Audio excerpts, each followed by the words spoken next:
What's up, YouTube? Welcome back to the channel. Listen, man, today we got a video from 4D Sham. Shout out to that brother 4D Sham.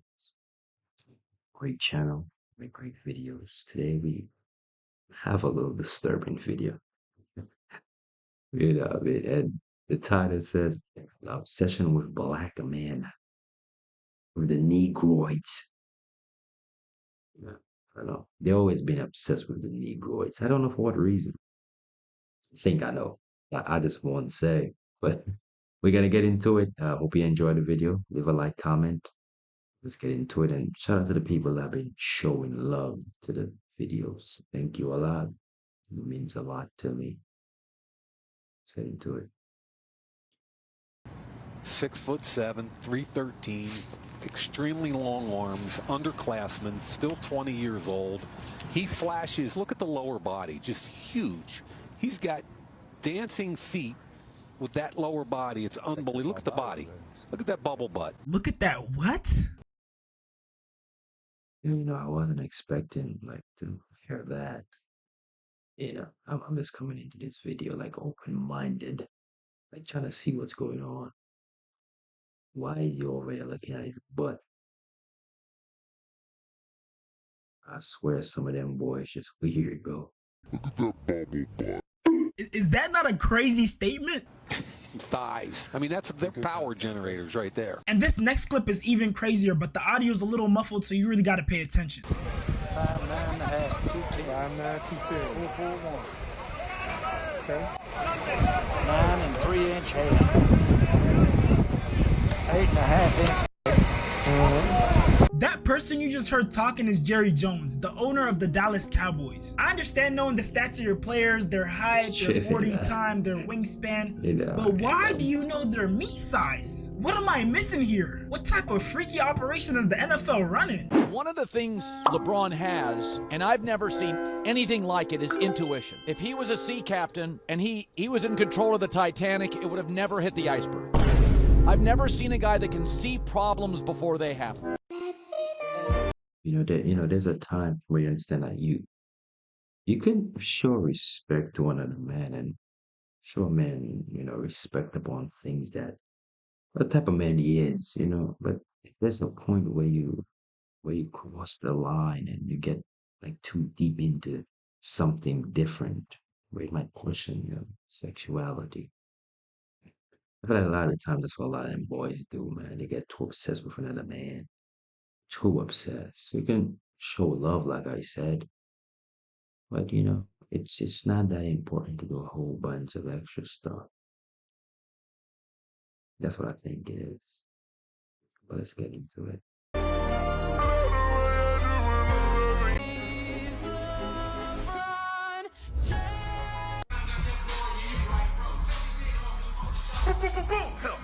Bro, is that not great? Not playing. It's LeBron, so I understand. I mean, LeBron glaze. We all glaze LeBron.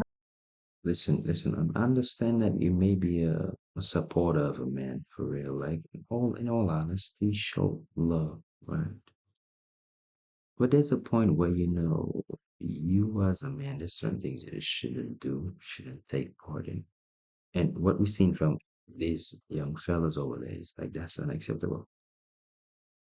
That should never cross your mind to do at all. At all. Sad.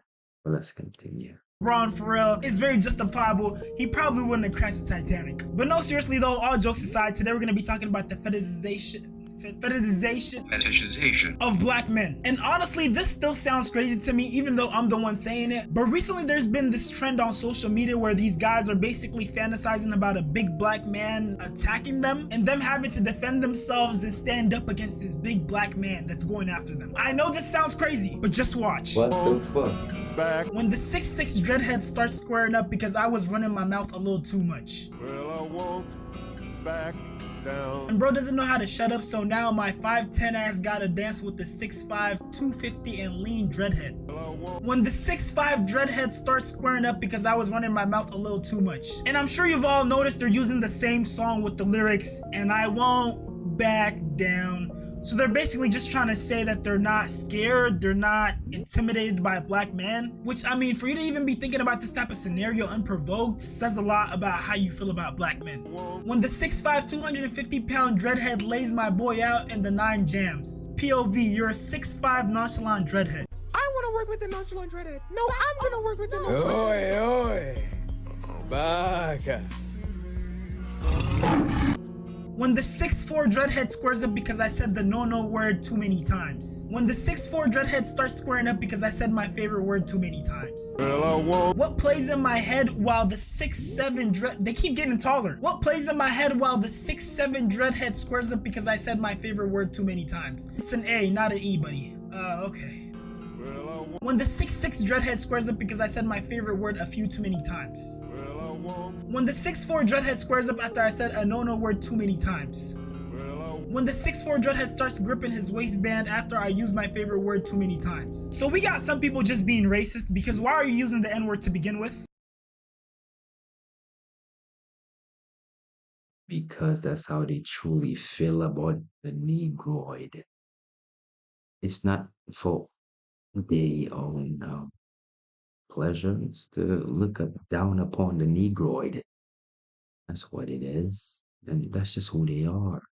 They're never gonna change. So if you constantly talk down on the Negroid, that's you don't like them. I think that's just what it is. They just don't like the Negroids. That's it.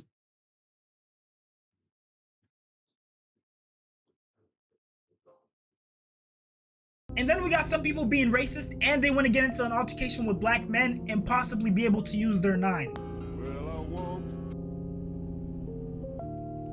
And then our final destination is them turning into the 6'5" nonchalant dreadhead. I want to work with the nonchalant dreadhead. No, I'm gonna work with the nonchalant. Oi. I want to work with the nonchalant dreadhead. No, I'm gonna work with the nonchalant. Oi. Baca. And I want y'all to keep in mind that they're making these TikToks unprovoked. They were probably just vibing on a random day and just thought, let me make this TikTok about what would happen if I got attacked by a big black man. And now what I'm wondering is, how often do they think about big black men? And what other thoughts do they have? Like, how are you gonna sit down on a regular basis and think of another man? No, seriously. Like that's what you're thinking about. Another man.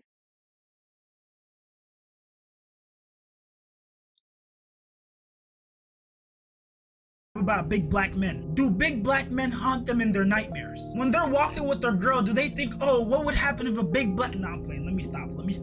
Bro, this trend under the audio is so fucking cringy because it's literally just people doing shit like... No, baby, it ain't just that. It is what you said. It is so weird that they glorify harming black men. But you want to know what it really is beyond that?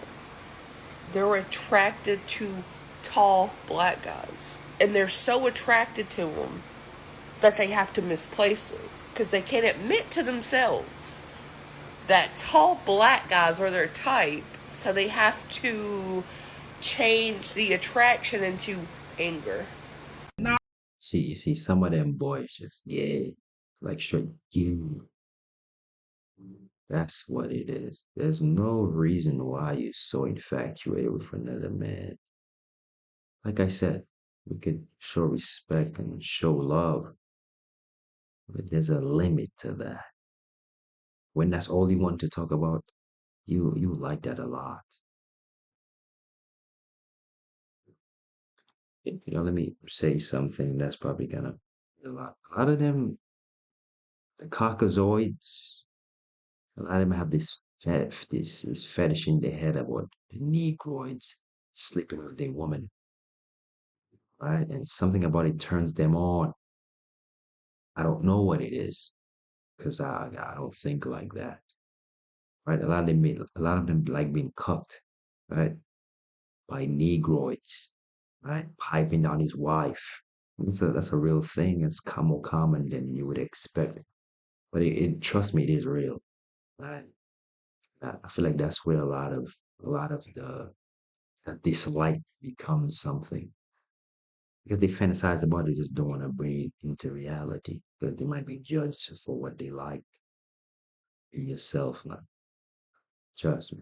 Be I yourself. don't know if that's the whole truth, but I definitely feel like there might be some truth to that because I honestly can't wrap my mind around why this trend would come about unprovoked. Like, what caused you to sit there and just think to come up with this trend and be thinking about black men that much? Brief intermission. I'm trying to get to 100K subs, so I'd appreciate if you like, comment, subscribe on this channel and on my reaction channel, 4D Shams Live. Also, join my Discord and follow me on Instagram. Love y'all. But no, seriously though, I wish I could say this is just an admiration for black men, but it isn't. Because you see, having a fetish isn't the same as being attracted to someone. Attraction is normal. Someone might be beautiful or they might have a trait that you admire and you're attracted to it. But see, it becomes a fetish when you reduce someone to a stereotype. They're turning black men into a fantasy or an object rather than a whole, complex, complete human being. And I know some of you might be asking, what's the big issue here? You see, when you remove the humanity from someone, it becomes easier to do things like putting the mandingo stereotype that used to be on black men. Black men were portrayed as these wild, lustful animals who just want to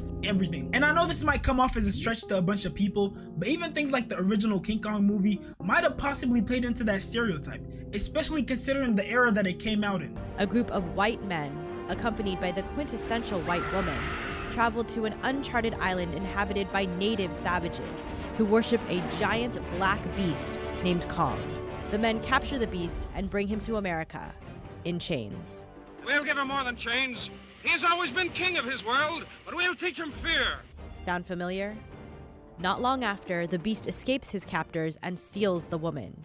She is saved by heroic white men who kill the black beast and reunite her with her intended mate.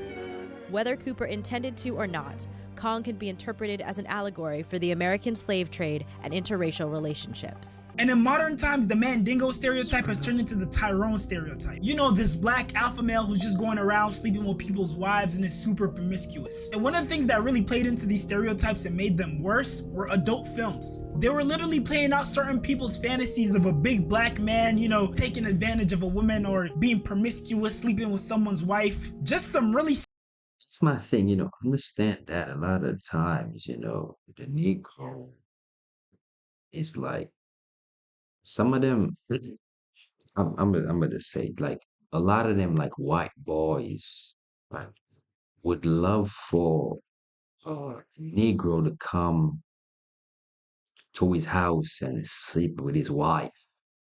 Like a lot of them enjoy that, right? And that's what it is. It's nothing more. Like they want to be cucked out, right? He want to watch the Negro sleep with his woman, which is something that always used to happen, right? So it's like it's nothing new, it's nothing surprising, but a lot of the times that's what it is. Yeah, and and tell you what, they cannot live up to put that performance, so that eats at them. That's what it is.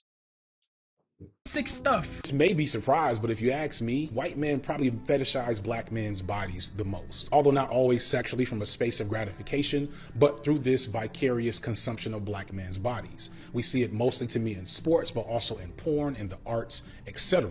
We see it in how white men sexualize and castrated black men during lynches. And the most heinous acts of white terrorism from the past, from Rosewood to Tulsa to St. Louis, were often in the name of protecting the virtue of white women from black men. Basically, since slavery, black men's sexuality has been imprisoned by this intersection of racist and misandrist violence. And over time, as with many cultural taboos, in a conservative society, it has turned into genuine fetish and kink. Myths about the size of black men's penis, black men as excellent lovers, the celebration of idealized black men's physiques, a bevy of sex toys meant to resemble the mythologized, disembodied phallus of black men, along with more than a few jokes, tropes, and myths about black men's sexuality. Things that aren't only fetishized by white men and women, but men and women of all races, black women included, and black men as well. Black men today still participate in and or reject this image and what that means for us in terms of sex. To start, and this is something that will be repeated, of all the things stripped from us as men,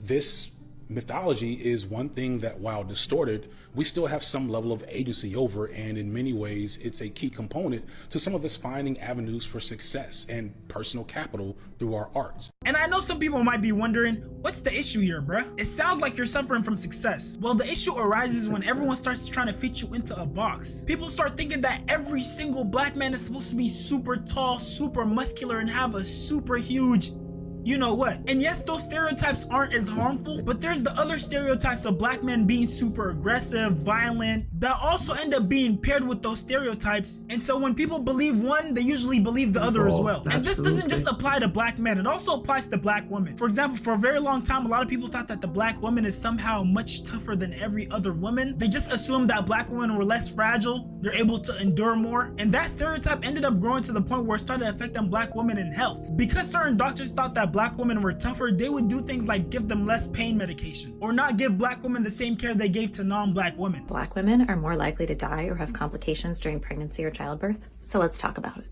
So much of why this is because of societal and structural racism. What does that mean? It means all the toxic stress and the racist things that black women face every single day in their lives. When a person is faced with chronic stress, their body responds by releasing stress hormones.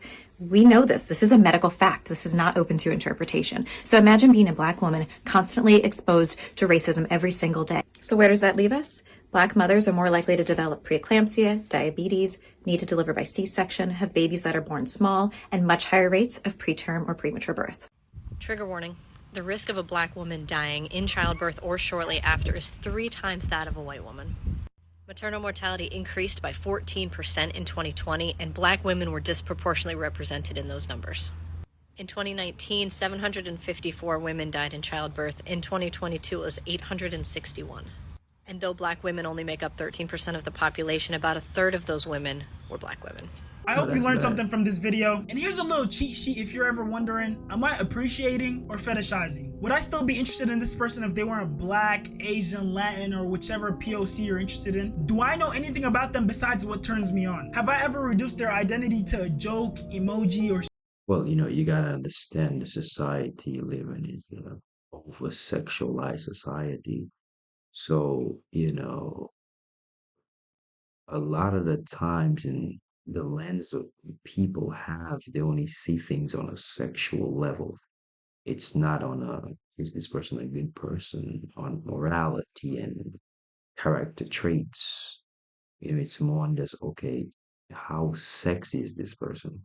Like that's the lens majority of people looking at things, right? Including me to a certain extent, because I was raised in this society, but sometimes you have to break from some of the things you've learned, some of the things you've seen. So a lot of times people only see people on a sexual level. It's nothing past that, it's always on a primal level, and that's the problem with the world now. And that's why it's slowly falling apart.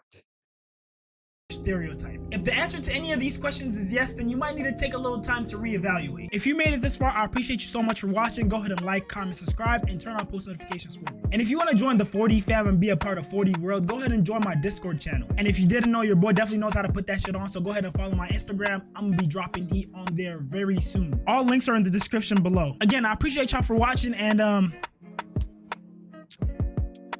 yo gang. Shut up. But yeah, shout out to 4D shares. I tell you what, I appreciate the videos he makes. Like you can tell it's like true, genuine.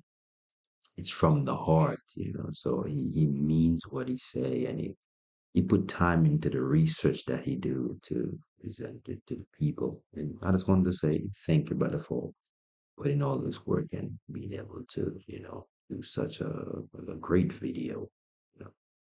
But I feel we can learn a lot from this video, and I would absolutely agree with everything he said.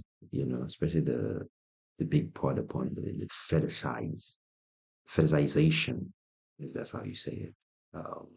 Black men. Well, it's been something that we it's been happening for ages. Even from the slave days. It's not been happening, so it's not nothing. It doesn't surprise me at all. A lot of them white boys they enjoy a lot of them enjoy watching a black man take down his wife, and that's what it really is. It's I think that's where more of the jealousy comes from, right? But I'm not gonna talk on it too much. But if you like the video, leave a like, comment, and I'll see you in the next one. Peace.